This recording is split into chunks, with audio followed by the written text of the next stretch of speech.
রাধে রাধে সবাইকে। আজকে ইভিনিং স্ন্যাক্সে আমি বানাচ্ছি চিলি সয়া। চিলি সয়া কম বেশি সবাই বাড়িতে বানাতে পারে। তো আমি যে এক একজনের পদ্ধতি এক এক রকম থাকে, তো আমি যে পদ্ধতিতে বানালাম সেটাই শেয়ার করছি।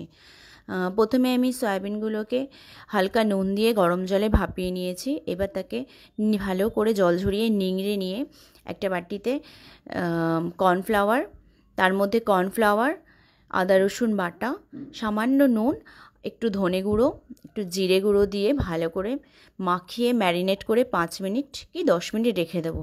এবার একটা কড়াইতে সাদা তেল গরম করে তার মধ্যে সয়াবিনগুলোকে দিয়ে ভালো করে কড়া করে ভেজে নিতে হবে। তো এত তেল দেখে আপনারা ভাববেন না যে এটা খুবই আনহেলদি বা খুবই তেল টানে, সেরকম কোনো ব্যাপার নেই। কারণ এতে কর্নফ্লাওয়ারে কোটিং থাকে বলে সেরকম খুব একটা তেল টানেই না। আপনারা দেখতেই পাচ্ছেন যে আমি অনেকটা তেল দিয়েছি এবং সেই তেলটা প্রায় সমপরিমাণেই রয়েছে, সামান্য টেনেছে যেহেতু ফ্রাইতে একটু টানে। তো এগুলো ভালোভাবে লাল করে ভেজে নেওয়ার পর কড়াই থেকে তেলটা নামিয়ে নিলাম। ওই কড়াইতেই আমি 1 চামচ সয়া সস, 2 চামচ চিলি সস আর 3 চামচ টমেটো সস দিয়ে ভালো করে একটু জল দিয়ে সামান্য তার মধ্যে চিনি দিয়ে ভালো করে গলিয়ে এবার কড়াইতে ঢেলে দিলাম। এবার একটু ফুটে উঠলেই তার মধ্যে একটু ফুটে টেনে গেলেই তার মধ্যে আমার একটু নুনটা কম লাগলো, তো আমি একটু সামান্য নুন দিলাম।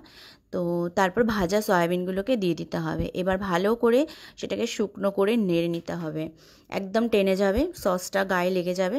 তারপর সেগুলোকে তুলে একটা বাটি প্লেটে নিয়ে তার মধ্যে একটু তিল, সাদা তিল পারলে ছড়িয়ে দেবেন।